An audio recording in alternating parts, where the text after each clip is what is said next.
Aujourd'hui dans Campus, le magazine dédié au sport universitaire, nous vous dévoilerons le Campus Team, 5 athlètes de 5 pays différents et 5 disciplines que nous suivrons jusqu'à l'Universiade de Kazan en juillet.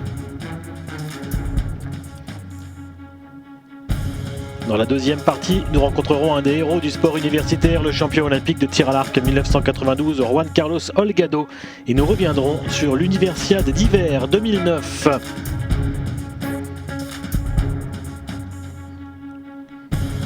Dans la troisième partie enfin, nous vous donnerons toutes les news du sport universitaire mondial et nous nous entretiendrons avec la championne de tennis Lina sur ses 3 titres à l'Universiade 2001 de Pékin.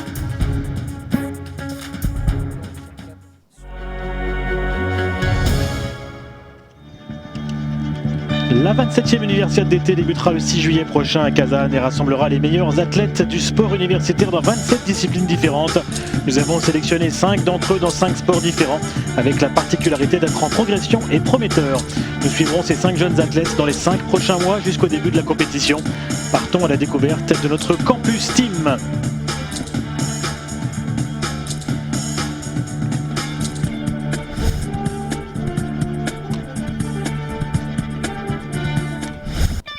Le premier athlète du Campus Team est un nageur australien, David McKeown. David a 20 ans, mais il a déjà remporté la médaille d'or sur 400 mètres à l'Universiade de Shenzhen. Il a également participé aux Jeux Olympiques de Londres l'an dernier comme premier gros test de sa carrière. Et il est devenu champion de son pays également en 2012 sur cette distance.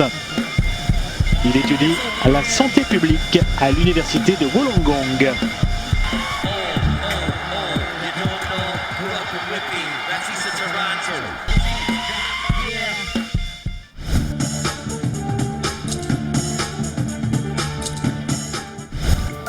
Wojciech Skudarczyk est polonais, il a 27 ans et joue au badminton en double mixte et double messieurs. Il a remporté la médaille de bronze au championnat du monde universitaire en 2010 et 2012. Il fait partie de l'équipe nationale polonaise et a remporté l'Open de Pologne il y a 1 an. Ce garçon étudie le management à l'université Adam Mickiewicz à Poznan.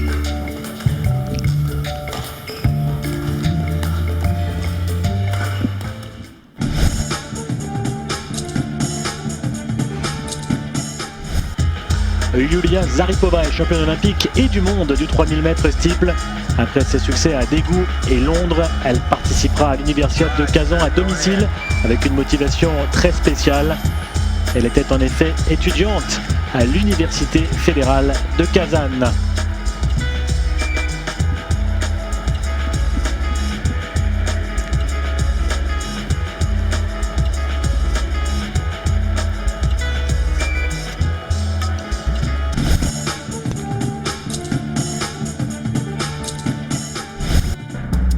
Dwayne Richards est jamaïcain et lanceur de poids. Il a remporté la médaille d'or à l'Universiade de Shenzhen avec un lancer à 19,93 m. Il est devenu le premier jamaïcain à remporter ce titre.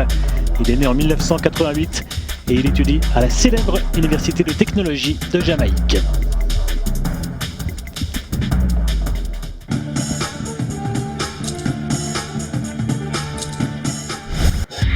Asli Kakir Alptekin a déjà un record impressionnant. Le coureur de 1500 turc a remporté l'Universiade de Shenzhen en 2011, puis les championnats d'Europe en 2012 et a remporté la médaille d'or aux Jeux Olympiques de Londres. La jeune fille étudie à l'Université Dumlupinar de Kütahya.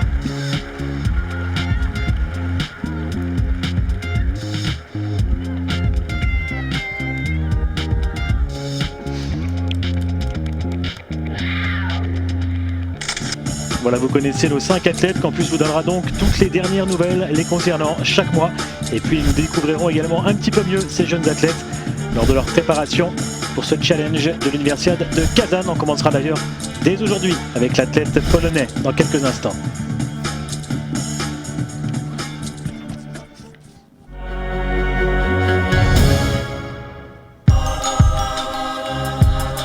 Wojtek Skudlarczyk est donc le premier de nos membres du Campus Team que nous allons découvrir. Nous l'avons rencontré à Poznan où il étudie le management.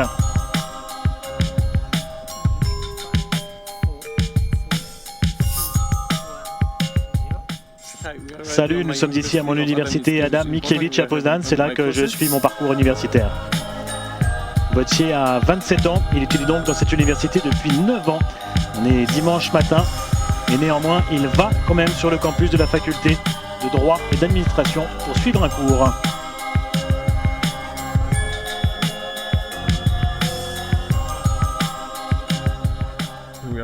Mon cours va commencer, suivez-moi. Wojciech est né à Varsovie, mais sa famille vient de Poznan. Il était évident pour lui d'intégrer cette université en particulier.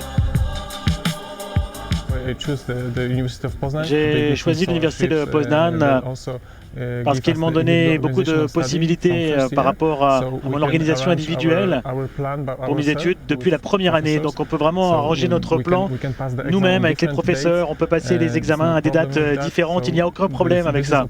Il n'y a que 3 ou 4 universités en Pologne qui auraient pu me donner ce type d'opportunité.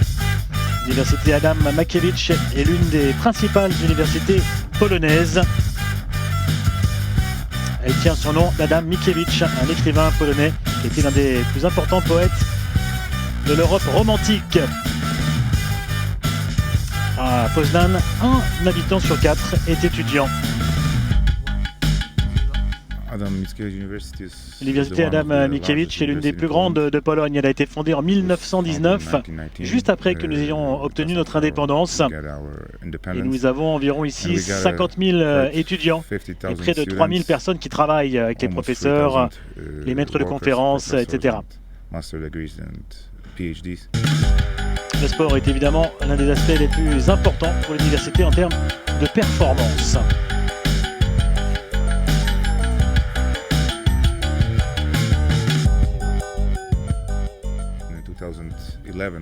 En 2011, nous avons obtenu la 2e place des universités polonaises les plus en réussite au niveau du sport et la 3e place en 2012. Nous avons beaucoup de succès sur les terrains de sport. Nous avons environ 40 sections sportives, donc chaque étudiant peut trouver vraiment ce qu'il veut pour lui-même. L'université continue d'ailleurs à développer ces sections sportives, particulièrement en volleyball, qui est extrêmement performant.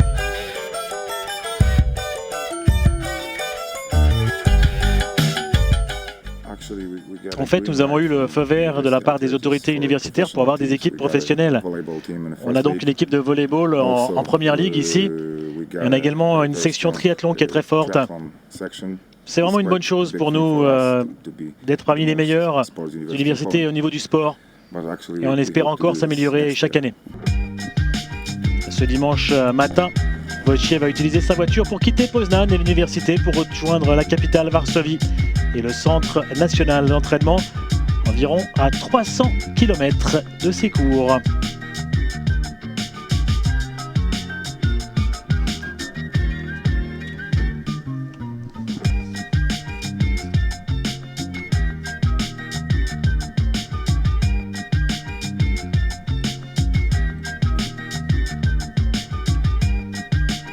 Le centre national d'entraînement du badminton se trouve en effet dans les faubourgs de Varsovie, un endroit très différent pour Wojciech que là où il avait débuté sa vie d'athlète. Ma semaine commence le lundi matin, comme aujourd'hui, et on va commencer avec un entraînement matinal. Et jusqu'à vendredi, je vais m'entraîner 2 fois par jour, à chaque fois 2 heures, parfois un petit peu plus. Le vendredi soir, on a la dernière session et samedi, dimanche, on part à l'université pour étudier. Parfois, on joue également en championnat ou d'autres compétitions. Pendant la saison de août jusqu'à mai-juin, on n'a aucun week-end de libre. On a peut-être 3-4 week-ends pour se reposer et faire ce qu'on veut, c'est tout. L'équipe nationale polonaise est l'une des meilleures d'Europe avec le Danemark, l'Angleterre ou l'Allemagne. Le badminton d'ailleurs est un sport qui se développe en Pologne, qui s'est beaucoup développé les années passées. La fédération nationale a construit un groupe fort de joueurs à Varsovie. En ce moment, nous avons 18 joueurs dans l'équipe leader. Ça veut dire à la fois des joueurs de simple, de double mixte. On essaie également de construire une nouvelle structure. On a amené les jeunes joueurs dans un camp d'entraînement central. Et on espère que dans les 2-3 ans, on aura 10 autres joueurs parmi les meilleurs juniors venus de tout le pays qui rejoindront ce groupe. À Varsovie, Wojciech s'entraîne avec sa partenaire de double mixte, Agnieszka Wojtowska, et avec Łukasz Moren, qui lui est son partenaire de double messieurs. Ils sont 36e mondiaux et 8e européens. On joue ensemble depuis 2 ans, on joue beaucoup de tournois. L'année dernière, nous avons joué à environ 15 tournois ensemble et nous sommes très bons amis. On se comprend très bien sur le terrain, mais aussi dans la vie. Et je suis très heureux de jouer avec Wojciech.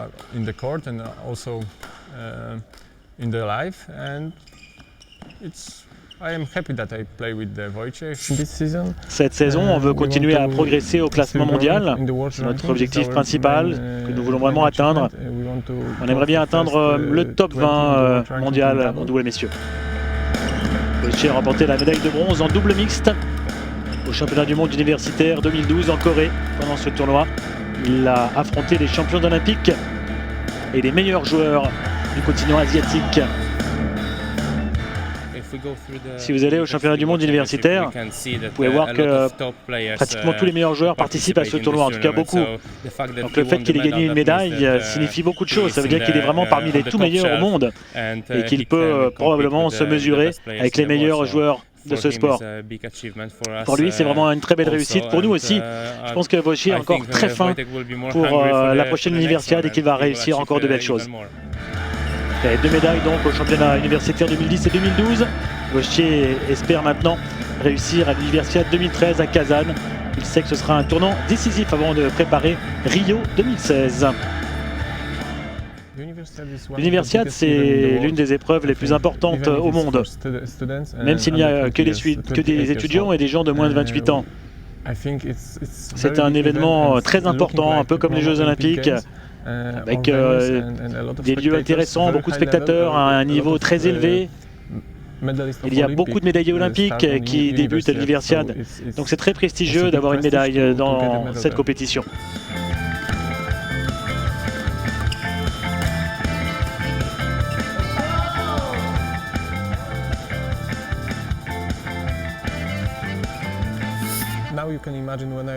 Maintenant, vous pouvez un petit peu me situer et savoir ce que je fais à l'université de Kazan. Je le ferai également à l'universiade en Russie.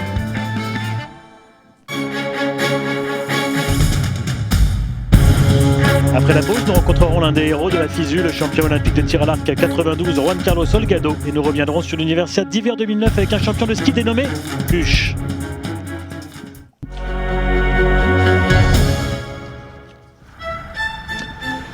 Juan Carlos Holgado est un archer espagnol. À 18 ans, lui fut attribué une bourse pour intégrer la résidence Joaquin Blum à Madrid, le premier archer de l'histoire de cet institut de la performance sportive qu'il a formé en tant qu'athlète avec une mentalité professionnelle. Il est diplômé des sports et d'éducation physique. Holgado a vécu en Allemagne jusqu'à l'âge de 9 ans et a commencé le tir à l'arc à 9 ans justement avec son père Raymond. J'ai débuté dans le tir à l'arc à 9 ans, j'en ai fait toute ma vie. On n'avait aucune installation pour faire du tir à l'arc avant, même à l'université des sports. Il y a eu beaucoup de changements de nos jours, il y a énormément de coordination entre les études universitaires et l'entraînement sportif pour atteindre le haut niveau.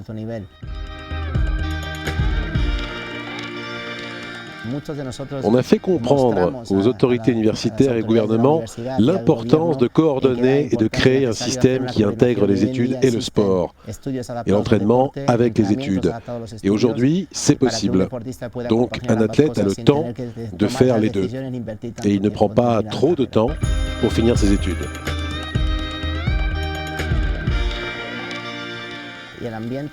L'ambiance, les souvenirs de l'université, des études, les 12 années passées à l'université, tout ça est indélébile, car ça marque vraiment une grande période de ma vie et ça se prolonge aujourd'hui dans mon travail tous les jours, dans mes responsabilités de directeur événementiel du tir à l'arc mondial. J'ai le sentiment vraiment de créer une équipe, une ambiance de travail. Dans le sport universitaire, vous avez les compétitions, mais une fois que celles-ci sont terminées, vous recherchez le relationnel, maintenir de bons contacts, une bonne ambiance, les rencontres, parler du pays.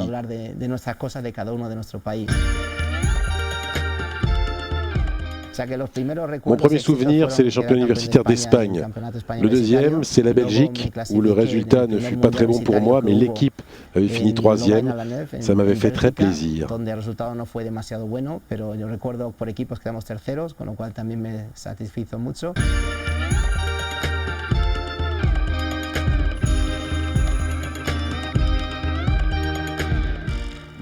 Barcelone 92, c'est le meilleur moment, la meilleure expérience de ma vie. Médaille d'or olympique, Barcelone c'était les JO à domicile, on n'était pas les favoris de la compétition, le tir à l'arc n'était pas encore populaire. Le moment le plus excitant de ma vie, grâce à cette médaille d'or par équipe et puis à mes études aussi, j'ai fait de ma passion pour le tir à l'arc mon activité professionnelle.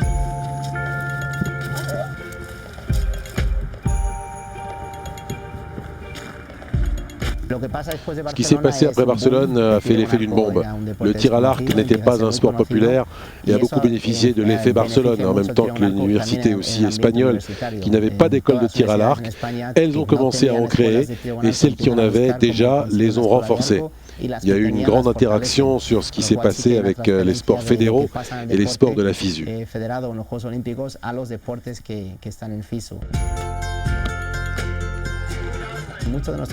Beaucoup de nos athlètes, autour de 30 à 40%, se servent de la compétition universitaire pour préparer les compétitions européennes, mondiales ou olympiques.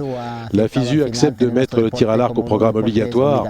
Le tir à l'arc est maintenant au programme à chaque fois, donc on sera à Gwangju en Corée et à partir de là à toutes les universiades. Pour avoir de bons résultats en championnat du monde universitaire, c'est un niveau mondial, avec 30, 40 à 60 pays. Obtenir de bons résultats donne beaucoup de prestige et renforce la confiance en soi. C'est très intéressant et très important parce que les athlètes aiment la compétition, ils sont très concurrentiels et veulent gagner. Ils sont ambitieux, très motivés. C'est une bonne préparation et un bon entraînement parce que ce sont les mêmes règles qu'aux Jeux Olympiques. C'est la deuxième raison. Et la troisième d'y participer, c'est que c'est sympa. C'est le haut niveau, vous avez beaucoup souffert pour y être, mais aux universiades, vous participez et vous vous faites plaisir. En 1994, en combinant son entraînement et ses études, il a créé l'école de tir à l'arc de l'université de Madrid. Juan Carlos transmet sa passion du tir à l'arc et son savoir aux athlètes universitaires. Il avoue être un homme chanceux parce qu'il a eu la bonne fortune de travailler dans le domaine qu'il aime, le tir à l'arc.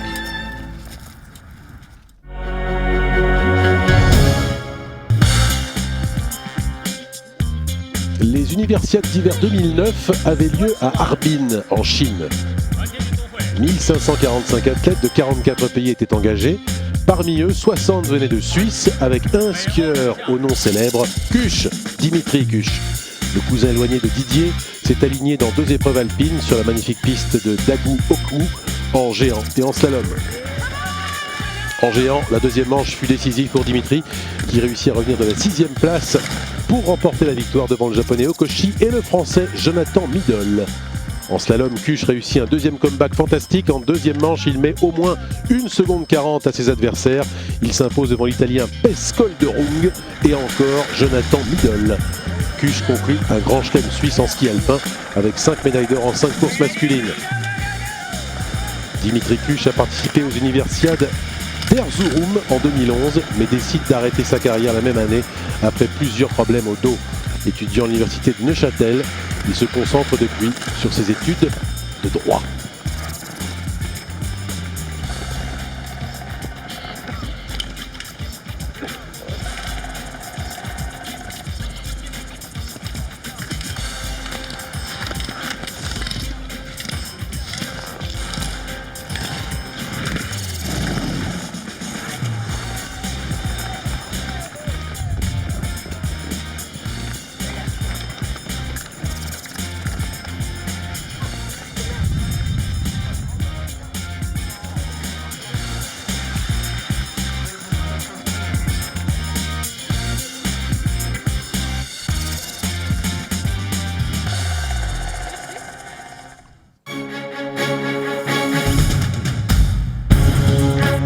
Après la pause, dernière partie de campus avec les news universitaires, un partenariat et les grands souvenirs de Madame Lina.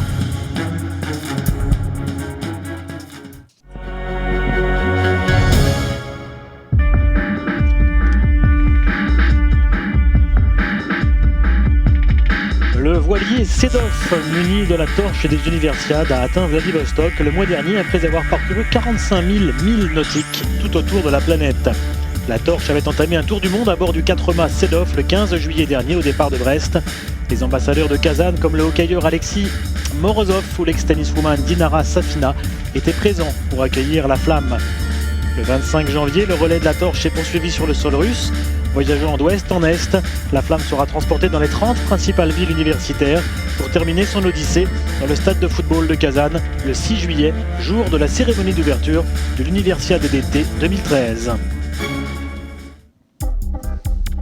Une réunion s'est tenue au siège de la FISU à Lausanne le 2 février à propos du projet Héritage, initié par le comité d'organisation de l'Universiade d'été 2015 de Gwangju, en coordination entre la FISU et la WADA.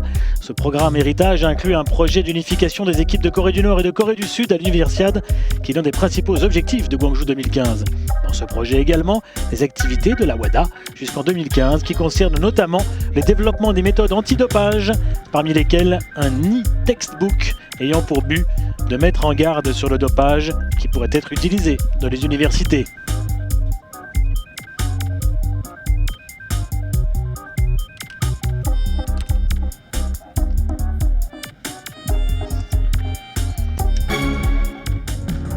Le comité d'organisation de l'Universiade d'hiver Grenade 2015 a lancé le vidéoclip officiel concernant ses volontaires.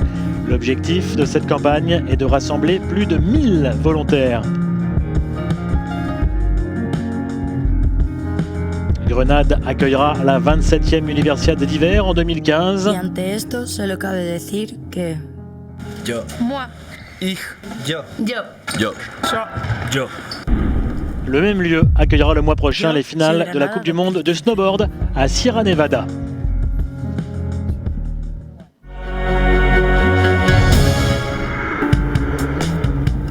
Tissot, horloger suisse depuis 1853, sera le chronométreur officiel des prochaines Universiades. Le président de Tissot, François Thiebaud, et le secrétaire général de la FISU, Éric Saintron, ont signé le partenariat lundi au siège historique de Ce Tissot, partenariat au avec Locle. la FISU est d'autant plus important qu'il touche la jeunesse.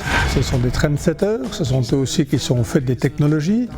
Et apporter un chronométrage avec Tissot en touchant la jeunesse avec les sports universitaires, je pense que c'est un bon choix.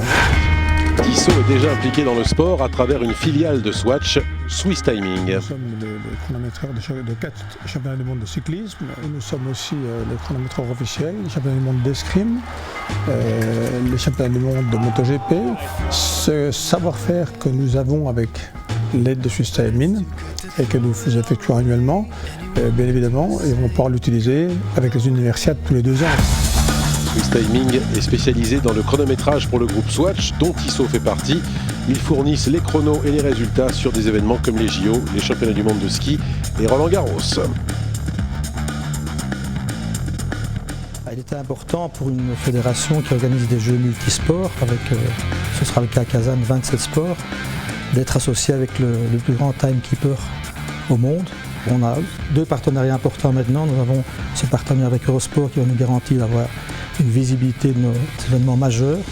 Et à partir du moment où nous aurons 80 heures de transmission télévisée sur les Jeux de Kazan, je pense que c'est important qu'on s'associe avec les meilleures sociétés.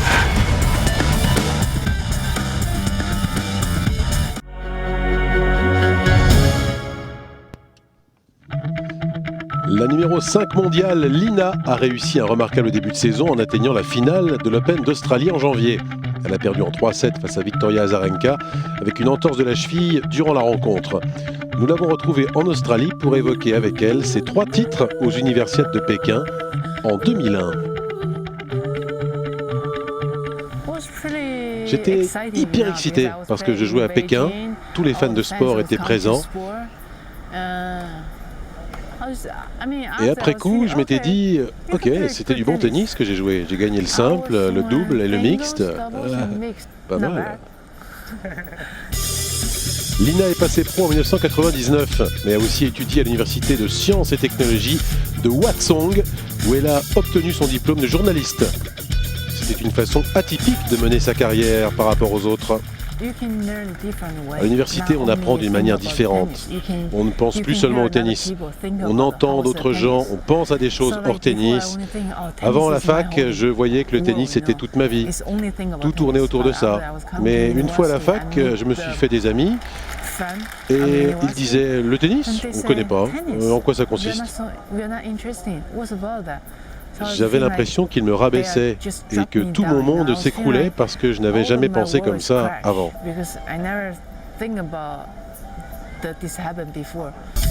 Vainqueur de Roland Garros en 2011, Lina est maintenant une des meilleures joueuses du monde. Peu de joueuses universitaires atteindront jamais de tels résultats, mais les universiades sont un moyen pour elles de se confronter au haut niveau. Je crois que ça leur donne une chance. S'ils n'arrivent pas à jouer les grands tournois, ils peuvent au moins rencontrer plein de gens, apprendre aussi des choses nouvelles. L'organisation est la même qu'aux Jeux Olympiques. Tous les athlètes sont logés au même endroit, ce qu'on appelle le village universitaire. On peut voir des sports différents, on retrouve ses bons amis, on se fait des amis pour la vie. C'est une très bonne expérience de vie en fait.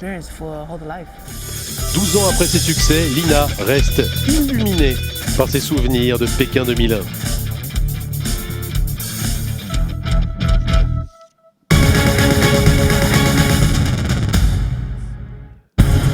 Le mois prochain, le 27 mars à 20h45 dans Campus, nous nous envolerons pour l'Australie et l'université de Wollongong pour découvrir l'histoire du nageur David McKeon.